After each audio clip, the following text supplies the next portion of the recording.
Hola, bienvenidos todos a este webinar de la sección de enfermería de Latinoamérica. Ah, Mucho gusto que todos estén aquí. Hoy nos vamos a hablar sobre el tratamiento de las crisis agudas, que son la parte del plan de acción en caso de crisis de su paciente. Mi nombre es Glauber Rupin, soy enfermero, junto con Catherine Moren, de Chile. Nosotros somos la lideranza de la sección de enfermería en América Latina. O- las instrucciones iniciales para que tengamos un buen momento ahora son estas. Ah, las cuestiones para que si tenga alguna duda, que sus preguntas en la sección de Q&A.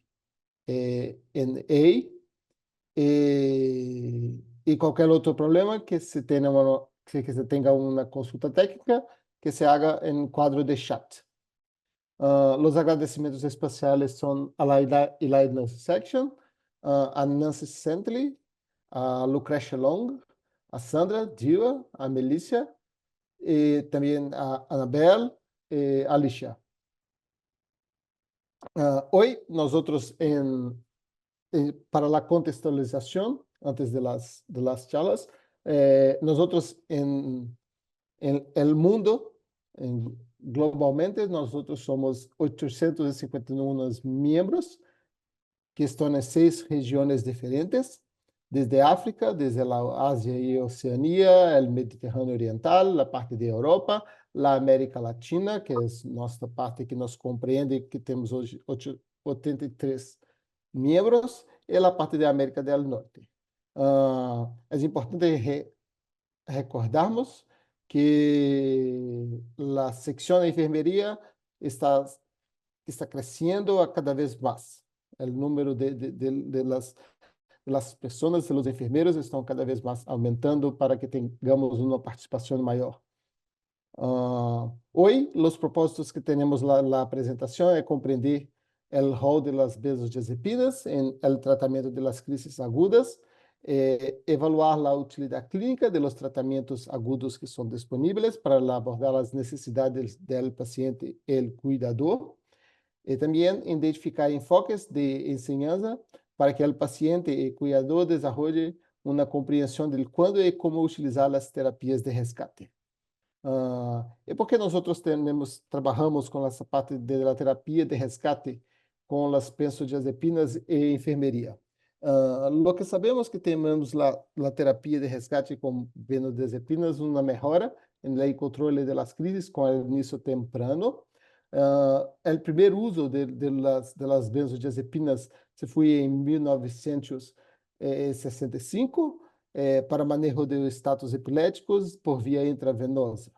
Assim, temos uma ação a nível pós-sináptico dos receptores de GABA-A, haciendo uma diminuição na excitação neuronal e apresentando a atividade anticonvulsiva. A la variedade de las formulações e vias de administrações disponíveis. É possível su uso fora do hospital ou en el hogar, dadas as opções de autoadministração de la pessoa com epilepsia ou de la persona que cuida de alguém que tem epilepsia. E por que também? Porque é importante conhecer o tempo de ação e a vida média de los compuestos e as formulações disponíveis.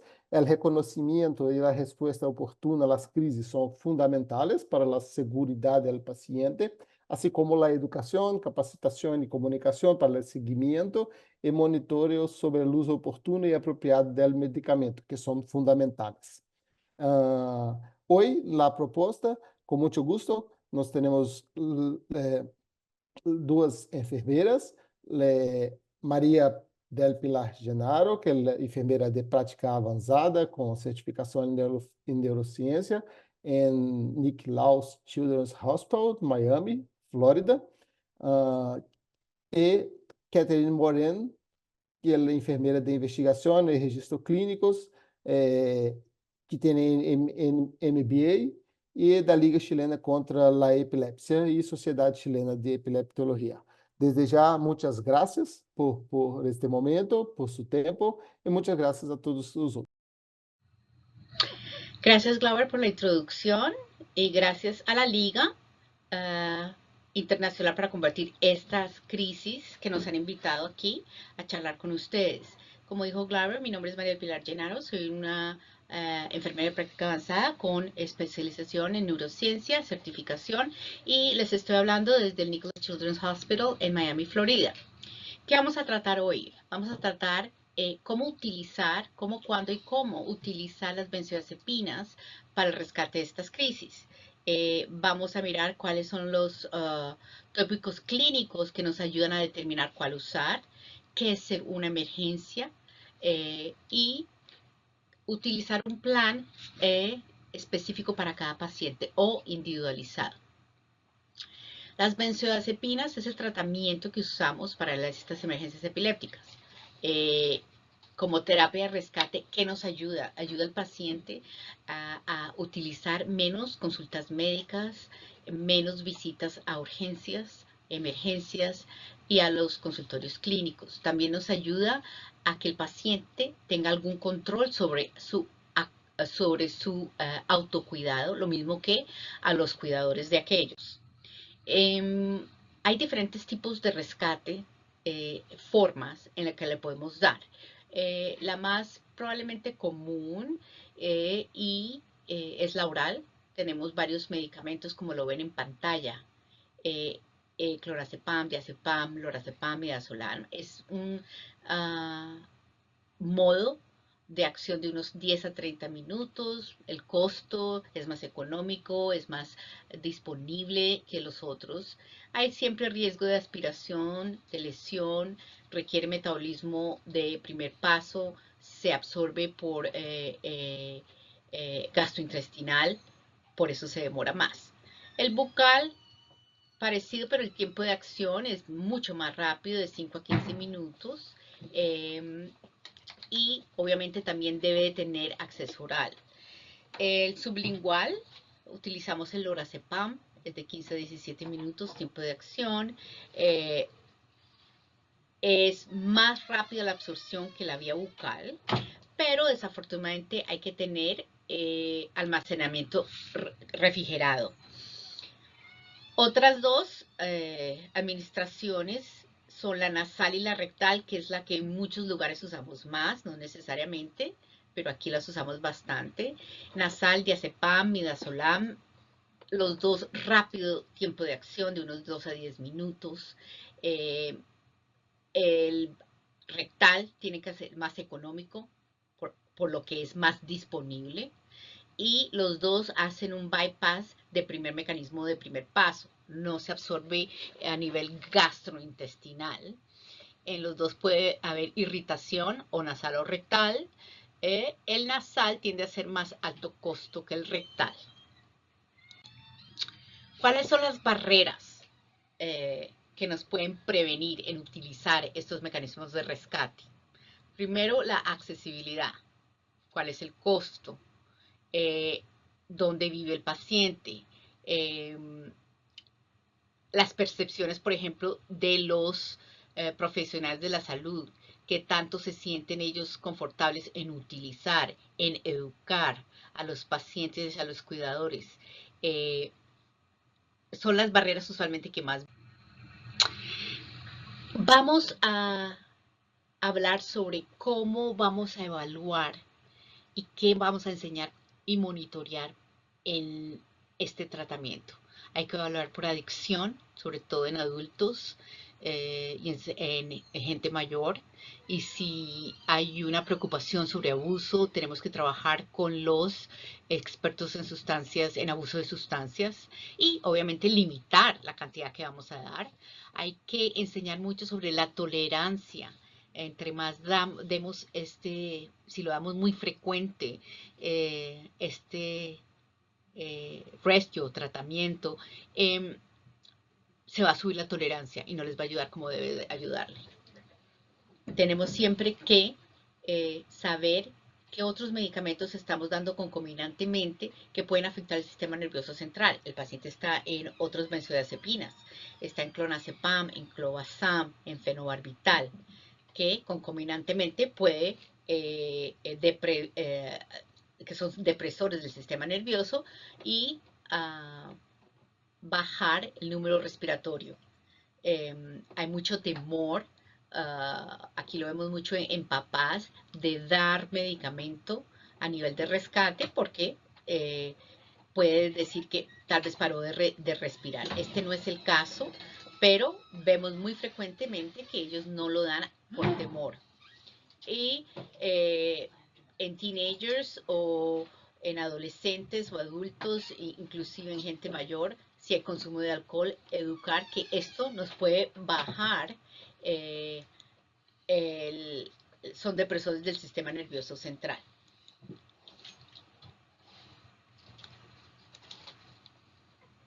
En mirar qué tenemos que mirar para poder describir bien el tipo de benzodiazepinas que debe tomar, cuáles son los estilos de vida. Ellos trabajan, van a la escuela, están trabajando virtualmente, si hay algún apoyo familiar o de amistades. En qué etapa de la vida está, si son pequeños, si son adolescentes, están saliendo mucho, si son ancianos, si viven en una casa de ancianato, para educar a aquellos que los tratan. ¿Cuándo se debe usar una terapia de rescate?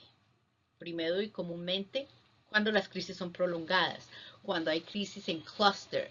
Clústeres son grupos de crisis agudas que se repiten en series. Uno puede tener un clúster de 10 convulsiones en 15 minutos, 10 convulsiones en 1 hora, 2 horas. Y obviamente si las crisis son tónico-clónicas generalizadas por mayor de 2 minutos, hay lugares que los usan por 3 minutos o más. ¿Cuáles son los ejemplos a uso de rescate? Si las crisis convulsivas se demoran por 3 minutos, si se repite 4 veces al día o más de 2 convulsiones en 1 hora, y eso viene a ser muy individualizado. ¿Qué es la clave de todo esto? Una intervención oportuna. Es una emergencia médica cuando una convulsión se demora 5 minutos o más. Como hablamos, los clusters o grupos o crisis repetitivas depende de cada paciente, es individualizar. Un paciente puede tener, a veces no damos sino por clusters que vengan de 20 minutos, otros pacientes de 5 minutos, todo depende de cada paciente, qué tan frecuente es, ¿por qué? Porque no queremos que desarrolle tolerancia. Anticipar una emergencia y tratar a nivel individualizado es más importante. ¿Qué hacemos para una prevención individualizada? Hay planes de acciones.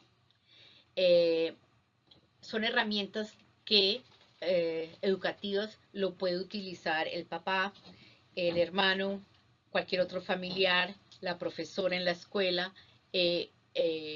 trabajadores, amigos, amistades, donde sepan cómo manejar, cuándo darle y cómo dárselos. Hay que, primero que todo, identificar cuál es el patrón de crisis de cada paciente. Como dice aquí y en subrayado, es basado en cada individuo. ¿Cuál es la frecuencia de las crisis? Hay veces en crisis no hay que hacer nada sino observar. Y es ok, solamente tú observar y no hacer nada. Tiene crisis nocturnas, es durante el día, durante la noche, vive solo, no vive solo. ¿Qué encuentra en la mañana? Se acuerda que tuvo una convulsión, hay sangre en la sábana, está mojada la sábana, tal vez el adulto o el niño se mojó y no es usual en que se mojen, pudo haber tenido una convulsión, llevar un calendario, llevar un diario, podemos decir a los pacientes, pongan un diario, como uno se le olvida qué fue lo que pasó ayer, antes de ayer, lo que sea, a los familiares, poner un diario sobre la puerta del cuarto. Con eso uno puede decir, ok, si tuvo cierta cantidad de convulsiones. Estamos utilizando el rescate muy frecuentemente. Al mes cuánto, a la semana cuánto. En este momento hay muchos diferentes tipos de planes de acciones en qué hacer en cada crisis. Como ustedes ven en pantalla, hay varios, dos en español y varios en inglés.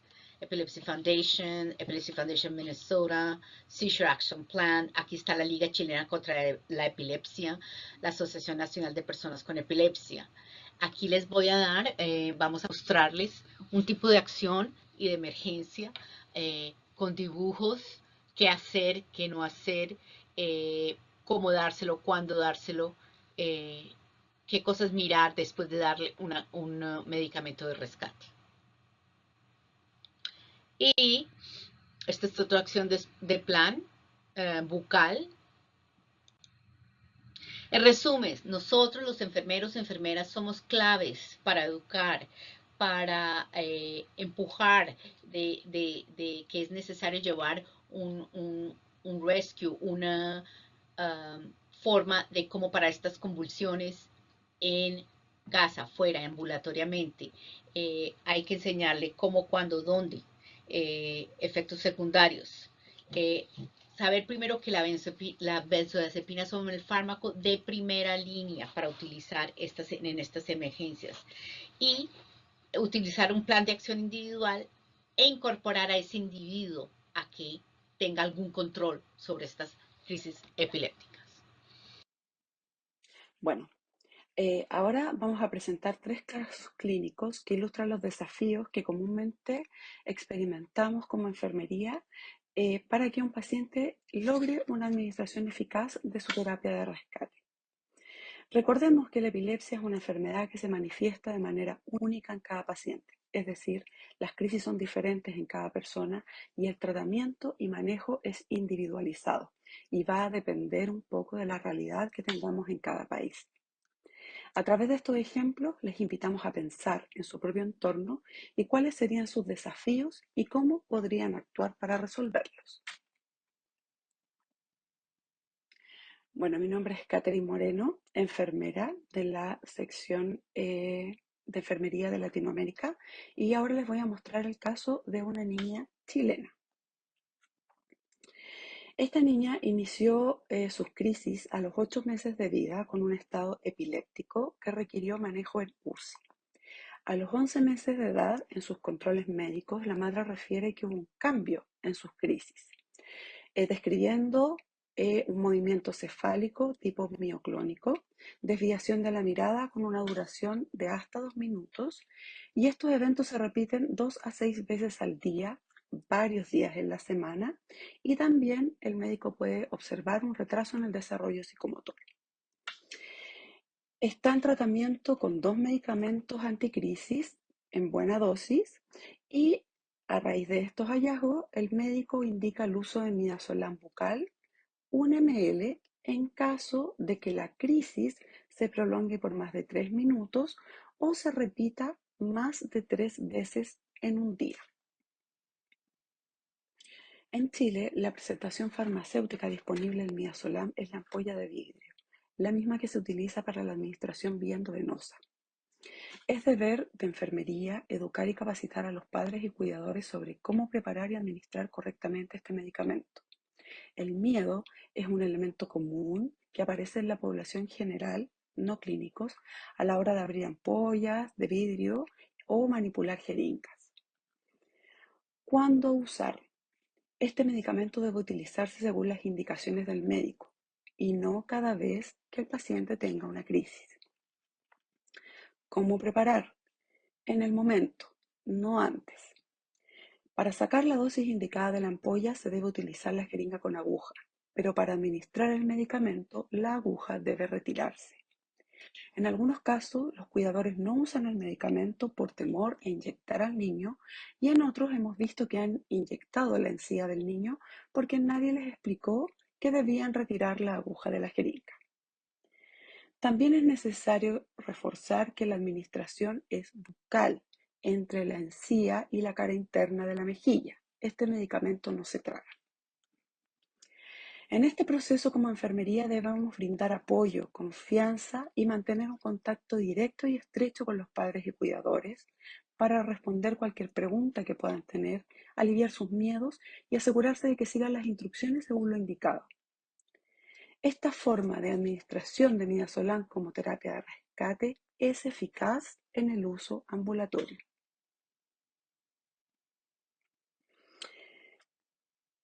Para entrenar a los padres y cuidadores, nosotros utilizamos este tipo de imágenes. Otra forma en que podemos administrar el midazolam en presentación de ampollas por vía nasal.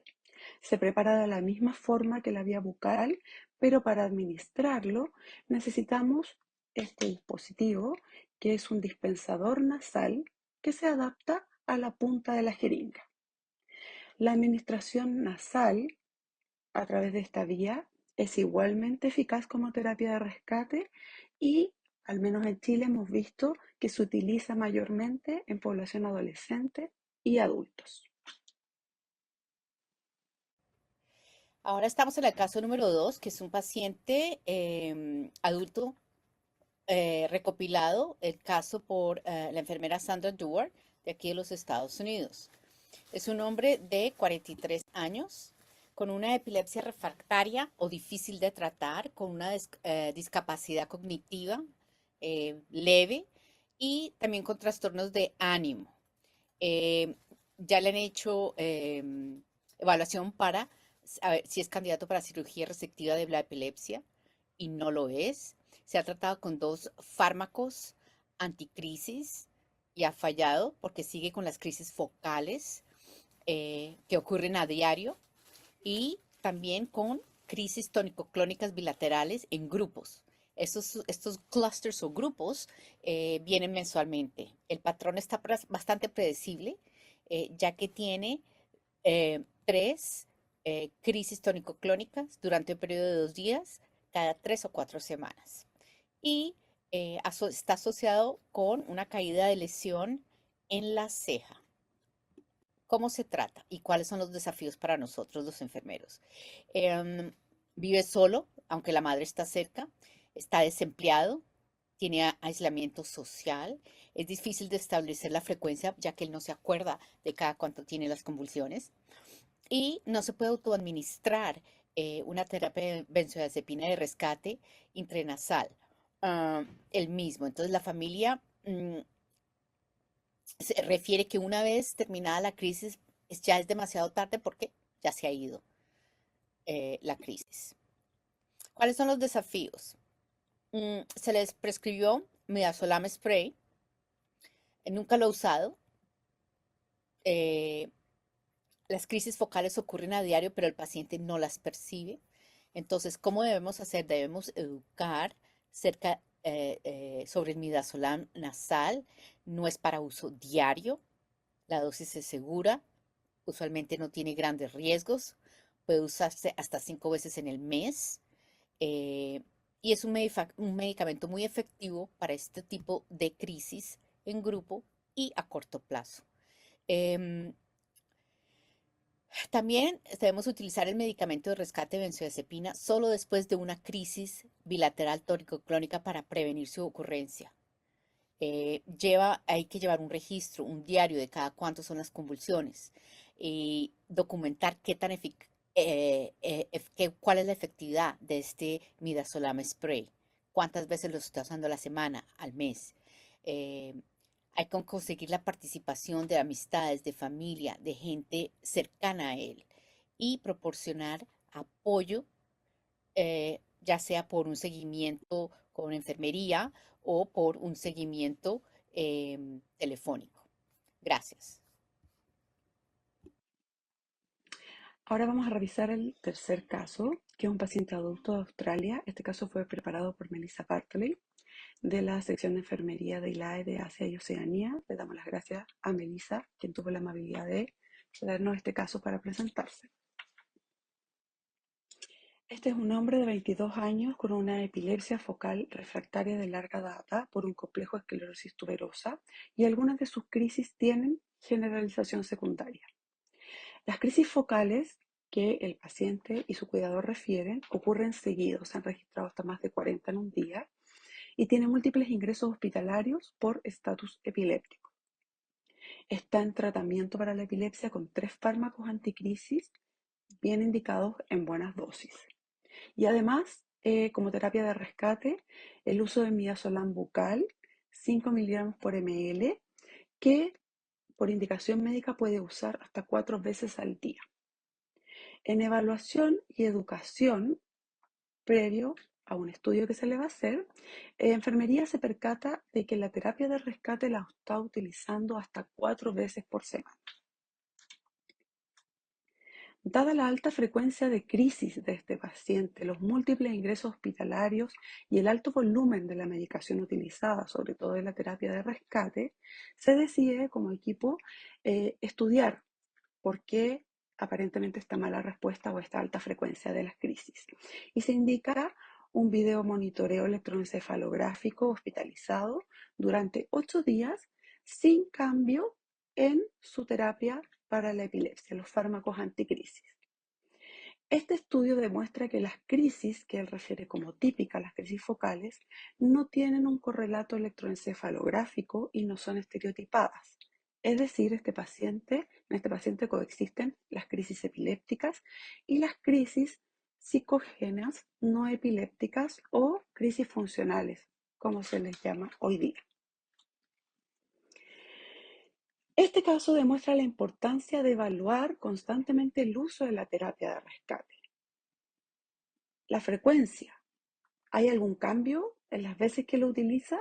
Recordemos que esta terapia es solo para el rescate de las crisis agudas según indicación médica, no para todas las crisis. ¿Hay algún cambio en el patrón de las crisis? ¿Está haciendo efectiva esta terapia? En esta evaluación hay que hacer cambios en el plan de acción que tenemos planteado en un principio. Reeducar frecuentemente al paciente, a su cuidador y asegurar de que el uso de la terapia de rescate sea el adecuado. Necesitamos hacer seguimiento telefónico, mantener un contacto estrecho luego de que se educa o, en este caso, cuando sospechamos de que puede haber un sobreuso, pedir al paciente que nos comunique cada vez que utiliza la terapia. Evaluar los resultados luego de la educación. ¿Hay algún cambio? ¿Se mantiene la conducta? Y esto es un círculo. Hay que hacerlo constantemente. En este caso se brinda educación a la madre y al cuidador con un nuevo plan de manejo de crisis al momento del alta, luego del videomonitoreo, en la cual se comunica sobre el uso de la terapia de rescate en conjunto con el neurólogo tratante y se contacta también con el equipo de enfermería o el equipo de salud de su comunidad. Al alta, con este nuevo plan, este paciente, posterior seguimiento, lleva 3 meses sin ingreso hospitalario por estatus epiléptico y ha reducido considerablemente el uso de midazolam como terapia de rescate. En los 3 casos que vimos, estas son las formas farmacéuticas de presentación del midazolam que se indicaron en las distintas partes del mundo. Primero vimos la ampolla, ya la misma que se usa para administración endovenosa, que la podemos utilizar también como terapia de rescate vía bucal o nasal, educando a los padres y cuidadores, y acá necesitamos el manejo de la jeringa. Tenemos el midazolam vía nasal. Aquí encontramos distintas presentaciones. Puede ser un spray nasal multidosis o un spray nasal unidosis, ¿ya? En dosis unitaria. Y además, de forma bucal tenemos el midazolam con jeringa prellenada, ¿ya? Esto es lo que podemos encontrar a lo largo del mundo y según el lugar donde nos encontremos, pensar cómo esta terapia de rescate puede ser efectiva para el paciente dependiendo de esta presentación. Probablemente vamos a tener que educarnos para poder educar a nuestros pacientes y cuidadores. Los 3 casos presentados resaltan los desafíos que involucra el uso de la terapia de rescate eficaz en el paciente y para propia enfermería. El primer caso vimos que podía haber dificultades en la administración. Los padres o cuidadores requieren entrenamiento en la preparación del medicamento y en la administración. En el segundo caso vimos la subutilización. Está el medicamento disponible, pero probablemente no hay una buena percepción por parte del paciente o su familia respecto a los beneficios en el uso. Y en el tercer caso vimos un uso excesivo.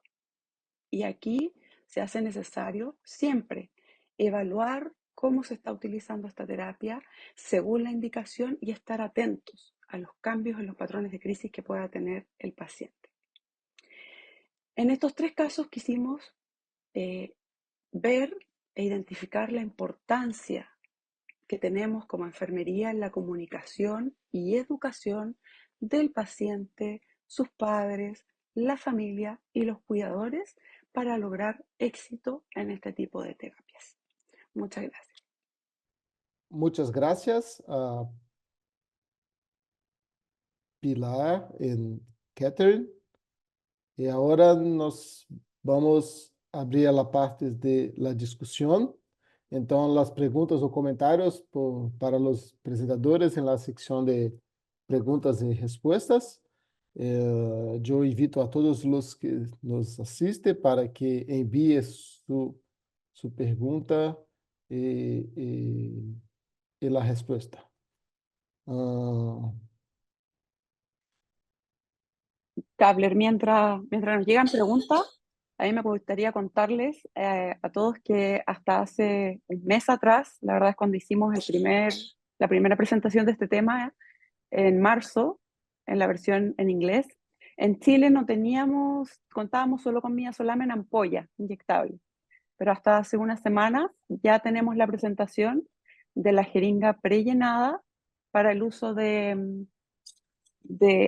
uso bucal de esta terapia rescate, pero como país de Latinoamérica se nos presenta la dificultad de que tiene un costo muchísimo más elevado de lo que es el midazolam en ampolla, así que probablemente a pesar de tener ya el medicamento que es mejor para los padres y cuidadores, se sienten mucho más seguros en poder utilizarlo, nos enfrentamos al tema del costo como probablemente puede ocurrir en muchos lugares, en otros lugares de Latinoamérica al menos. No sé, en Brasil, Gabler, como... sí. En Brasil nosotros ainda no tenemos la presentación de uso nasal de la midazolam, solo en jeringas para la vía endovenosa. Entonces, estamos un poquito atrás de los otros países. Yo tengo una pregunta inicialmente para Pilar, que trabaja en Miami, en un gran hospital que, con los niños y yo pienso también con los adolescentes, que es una fase de la vida muy compleja, muy compleja. Que tiene una independencia, que tiene ya los adolescentes que piensan que tienen la autonomía. Como hablamos muchos, Pilar, sobre, y hablaste muy bien cuando diz la educación para hacer los cuidados. Lo que me dices sobre cómo es trabajar con adolescentes que tienen eh, já têm a autonomia ou pensam que têm a autonomia para fazer as coisas, tem o estigma, porque eu penso que a parte de estigma é em toda parte do globo, não só em Latinoamérica ou em América do Norte. Pero como é a parte da educação com os adolescentes que carregam esse estigma? Graças.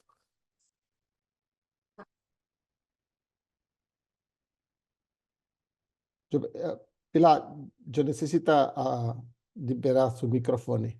Perdona. No, no problema. Muy buena pregunta. No, a veces no es fácil de tratar. Con muchos teenagers tenemos el problema de accountability, que se tomen los medicamentos como debe tomarse. Muchas veces lo que personalmente me ha funcionado para educar a estos niños es que, por ejemplo, los compañeros, si sucede una crisis en el colegio y los compañeros tienen temor porque nunca han visto eso, el paciente no se acuerda, está fuera. Y yo le digo a los padres, grábenlo para que él vea y vea el por qué sus amigos tienen miedo y vea lo que pasa con su cuerpo. Con eso así tienen más, ¿cómo se dice eso? Tienen más poder de saber, ok, necesito tomarme los medicamentos porque ya sé lo que me sucede, ya veo en video lo que me sucede. ¿Sí? Eso a mí personalmente me ha ayudado mucho con el tratamiento de los niños para que sean compliant con los medicamentos, para que se los tomen. Ahora, afortunadamente, aquí no lo teníamos. Hasta relativamente recientemente, todo el mundo, en niños dábamos Valium rectal, llamado acá Diastat, pero arriba de los 6 años tenemos el dispositivo nasal, tanto de Versed, el midazolam, o el, el diazepam, perdón, sí, el diazepam nasal. Entonces, usamos esos dos o usamos un bridge mientras esos días de crisis agudas más comunes, o más frecuentes, no comunes, usamos ya sea el lorazepam o el diazepam o el clonazepam bridge oral. Pero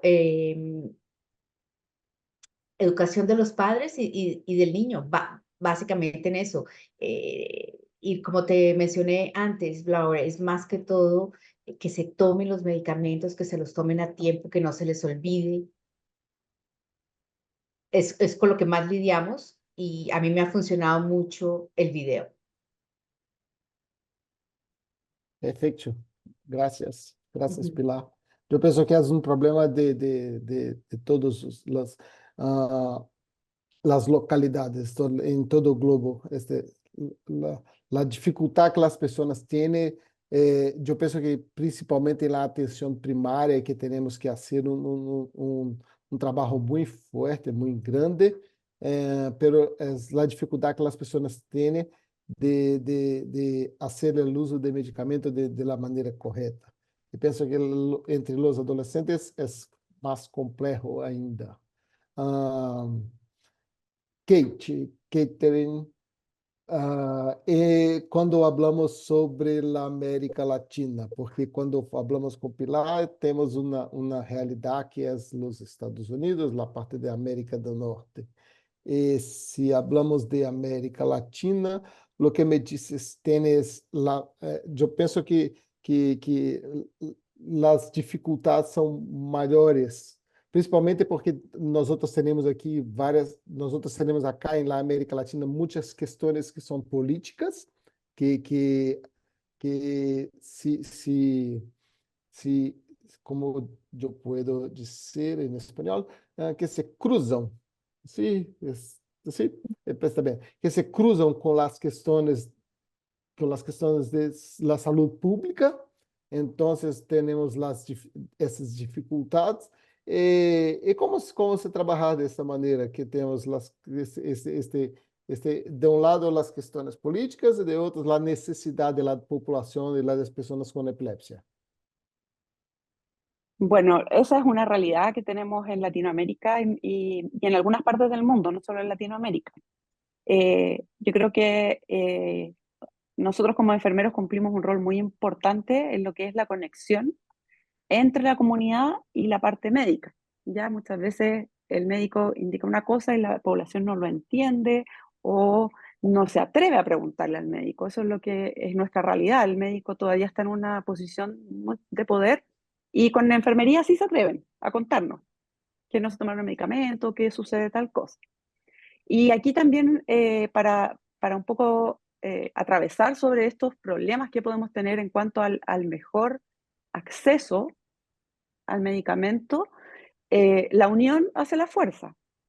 Hace poquito vi que en Colombia, no sé si hay alguien conectado desde Colombia, una agrupación de pacientes estaba haciendo un llamado webinar para cómo abastecerse o cómo mantener el abastecimiento de sus medicamentos, porque parece que tienen un problema ahí con el acceso a algunos medicamentos. Entonces, eso también es súper poderoso en regiones como las nuestras. Las fundaciones de pacientes, las agrupaciones, En Chile tenemos harta, tratamos de trabajar también en conjunto con ellos. Por esto mismo, de repente, como grupos de padres de personas con epilepsia o de algún tipo en particular con epilepsia, vemos como una necesidad, por ejemplo, la terapia rescate. En este momento, en Chile, por ejemplo, no es para todas las personas con epilepsia, es solamente para las epilepsias que tienen las crisis tienen este comportamiento diferente a lo habitual, eh, más bien epilepsias refractarias o de difícil tratamiento. Entonces muchas veces nos contactan las agrupaciones de padres porque no es para todos. Si se ve algo como tan, voy a poder evitar una crisis o... Entonces ahí la educación que nosotros podemos proporcionar como equipo de enfermería es fundamental. Y tener contacto con estas agrupaciones de pacientes en realidades como las nuestras, como Latinoamérica, en que a veces, claro, como tú dices, la política pasa por sobre el acceso a los medicamentos como quisiéramos. Guilde. Perfecto. Yo invito a los otros que envíen su pregunta para que nosotros podamos discutir las cuestiones. Ah, cuando yo digo sobre la política, por ejemplo, en Brasil nosotros tenemos un sistema de salud que es muy grande, que es el Sistema Único de Salud.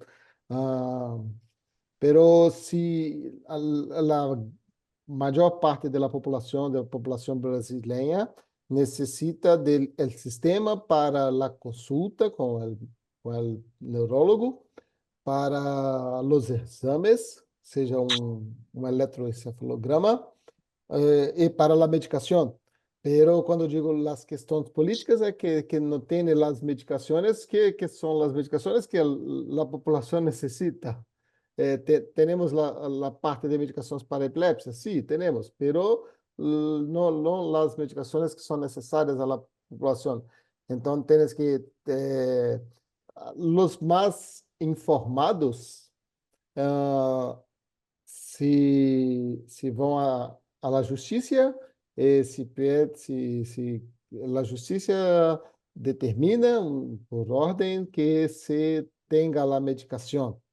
Los outros se hace el uso de la medicación que tiene el sistema. E se tem efetividade ou não, não é problema de la política. La política estou fornecendo a medicação e ponto. Não se importa se é para qual tipo de epilepsia, qual tipo de, qual idade de la persona com epilepsia, se tem um efeito positivo ou não. Então, por isso eu digo sobre las cuestiones políticas que tenemos en América Latina. Nos tenemos una cuestión de María Andrea Liñares Contreras, muchas gracias, ¿sí? ¿Cómo debe conversar estos medicamentos de resgate en casa, en la nevera? Sí, sí. Ya, ahí hay una apreciación, supongo que se refiere a los medicamentos vía nasal o bucal, que es lo que estamos hablando acá. Al menos el Midazolam en presentación de ampolla inyectable, nosotros les recomendamos a los papás que lo mantengan en un lugar fresco y seco, ojalá en una cajita, la ampolla y la jeringa para en el momento de la crisis llegar a prepararla. No necesita refrigeración. La benzodiazepina que necesita refrigeración es el lorazepam, que también se puede usar, pero el lorazepam inyectable necesita refrigeración. El lorazepam que se usa vía sublingual es un comprimido sublingual y ese se almacena como cualquier medicamento. Pilar, no sé si tú tienes más. Aquí la parte, lo que nosotros llamamos el Diastar, que es el diazepam rectal, no necesita refrigeración, viene en dos ampollas para que se da rectal y usualmente los papás lo cargan en la mochila del paciente o va a la escuela con eso, o los papás lo cargan en el carro. Claro que aquí en la Florida es muy caliente, pero usualmente no tenemos problema en eficacia. Y el nasal tampoco necesita refrigeración. Fácil de llevar, son costosos, pero pues no hay problema de mantenimiento de estas drogas. Y cuando Perfecto. de otros países donde no tienen seguro aquí en los Estados Unidos, ya que obviamente aquí no tenemos medicina socializada, pero si vienen de otros países y no pueden comprar estos medicamentos, siempre se puede dar clonazepam desintegrado, o ya sea oral o por tubo. Eso es lo Cierto, que hacemos. cierto. Sí, bueno, Gracias acá a en ti, Chile Darío. nosotros tenemos un programa de política pública para el manejo de las epilepsias, pero las epilepsias no refractarias, que son la mayoría de las epilepsias. Por lo tanto, este tipo de terapia no está cubierto dentro de las garantías. El medicamento no está cubierto por el Estado en el fondo. Los pacientes tienen que comprarlo. Entonces, por eso ahora sí nos llegó la presentación de la jeringa prellenada, que es mucho más fácil, mucho ideal de usar, de midazolam, pero claro, a un costo muchísimo más elevado. Entonces Sí. tenemos una política que cubre ciertos medicamentos que son muy buenos también, pero no, lamentablemente no para todos. Siempre hay que mejorar. En Chile, para los pacientes que no son refractarios, que reciben los medicamentos del gobierno, tienen una cantidad, una gama muy grande de medicamentos del gobierno, sí. La tercera generación. mm, sí. Es como hacer la educación de los pacientes como Pilar dice muy bien también, sobre los efectos que tiene la administración de los benzodiazepínicos, que tienes la disminución de la actividad ah, por tener el efecto GABAérgico. ¿Cómo hacer la educación y los cuidados? Porque cuando hablamos, principalmente cuando hablamos como ejemplo, clonazepam, que tiene una facilidad muy grande para crear una dependencia de esta medicación. ¿Cómo hacer este proceso de educación con los pacientes? Usualmente nos ayuda mucho los diarios, de ver en cómo vamos, qué tanto. eh, yo les pido que hagan el diario al mes, porque puedes tener una semana buena, una semana mala, ya un mes es mejor. Eso lo hacemos, por ejemplo, con todo tipo de epilepsia, sobre todo obviamente las refractarias, cuando están en un nuevo tratamiento, y cuántos rescates están tomando. ¿Por qué? Porque te dicen, más o menos 1 o 2 rescates, resulta que son 4 o 5, tal vez por eso es que no está funcionando bien. De modo que para nosotros los diarios son verdaderamente, y hay muchos apps que ellos pueden bajar, Seizure Tracker. A mí me gustan los visuales, donde los pueden llevar fácil, tómeme una foto y mándemelo por el portal, y uno sabe exactamente. Y cuando, en mi experiencia, cuando se les dice, mire, si se usa mucho no funciona, ya te oyen. La mayoría de los papás te oyen y te dicen, ahorita tengo una familia eh, de, mm, ¿cómo se llama esto? No Trinidad y Tobago, sino de Virgin Islands. Y están dando demasiado rescue, tanto con benzodiazepinas como con Keppra, levetiracetam, por tubo. Y llega un momento en que o es mejor darlo como maintenance, como mantenimiento, que darlo así en ciertas cosas. De modo que la educación, y ellos van viendo, ok, este mes hice esto, ya le subimos a los benzodiazepinas, no lo estamos dando tan frecuente, pero está una mejor dosis y voy viendo una mejoría. En vez de utilizar 4 rescates, estamos utilizando 1 al mes. Aquí tenemos la oportunidad de poder como enfermeros y enfermeras hablar y hacer cambios. Eh, Creo que nos escuchan. Yo no he trabajado como enfermera en América Latina, pero creo que el número de nosotros hace que nos impulse a avanzar más en ese sentido, en ser verdaderamente los educadores que somos y en establecer cambios. Creo que tenemos bastante carta abierta aquí, no sé cómo es en Latinoamérica, sinceramente. Sí, Al menos en mi Katie, por experiencia favor. Sí, en la educación, claro, lo que tú bien dices, llevar diarios, registro de crisis. Nosotros acá en Chile utilizamos un sistema, no como el plan de acción en caso de crisis que nos presentaste en el video, que yo lo encontré maravilloso poder implementarlo acá en Chile, empezar a usarlo, porque claro, cuando aparece el diagnóstico de epilepsia, para la familia es muy perturbador, es un desastre. Entonces, se nos olvida que esta persona, la epilepsia son las crisis. Y le suceden el resto de las cosas que le suceden al resto de las personas. Le duele la cabeza, anda de mal humor, pero todo se le atribuye a las crisis. Entonces, todo es crisis, todo es epilepsia. Entonces, esto de los registros de las crisis es una súper buena medida que nosotros usamos un sistema bien rudimentario. Estamos tratando de subir el nivel a un plan de rescate, pero es fundamental. Y ahí los mismos pacientes se van, o las familias se van dando cuenta. Ah, sí, esto es, esto no es. Y con la terapia de rescate es lo mismo. Ya, mire, es para este tipo de crisis. No cada vez que se sienta mal, no cada vez. Entonces, cuando tenemos, al menos el lugar donde yo trabajo, tenemos algún paciente con terapia de rescate, el acompañamiento debe ser bien, bien cercano, sobre todo en el principio, para ver efectivamente, como comentaba Pilar, la frecuencia de las crisis, el uso de la terapia y también bajar los temores, porque nos vamos al otro extremo, la familia que no quiere usar la terapia de rescate porque le da susto, tanta pastilla, tanto medicamento, tanto.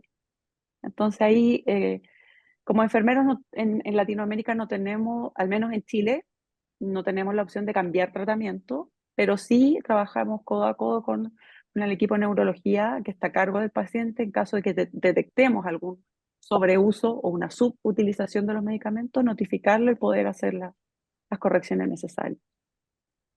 perfecto. María del Rosario, de Uruguay, nos dice que las enfermeras en Uruguay no hacen prescripción. Aquí en Brasil también no, no hace, En no, Chile no tampoco. se hace presión. En Chile también yo creo que no. En la América Latina yo creo que en ningún lugar. ¿Sí? Ah, muchas gracias, nuestro tiempo está disminuyendo. Gracias, Pilar, de nuevo. Muchas gracias por su tiempo. Catherine, muchas gracias también por su tiempo, por este momento, que yo creo que es muy grande, que tenemos otros momentos así. Ah, yo aprovecho para invitar aquellos que estão aqui, que não se inscreveram ainda na secção de enfermeria para Latinoamérica, para que se inscreva, tem o QR Code aqui, para formulário de registro em espanhol e para formulário de registro em português. Então, eu peço que escrevam, porque nossa proposta é crescer mais e trabalhar mais e mais esses momentos assim. Muitas graças a todos, que tenham um bom restante de semana para todos. Buenas noches. Buenas noches, gracias.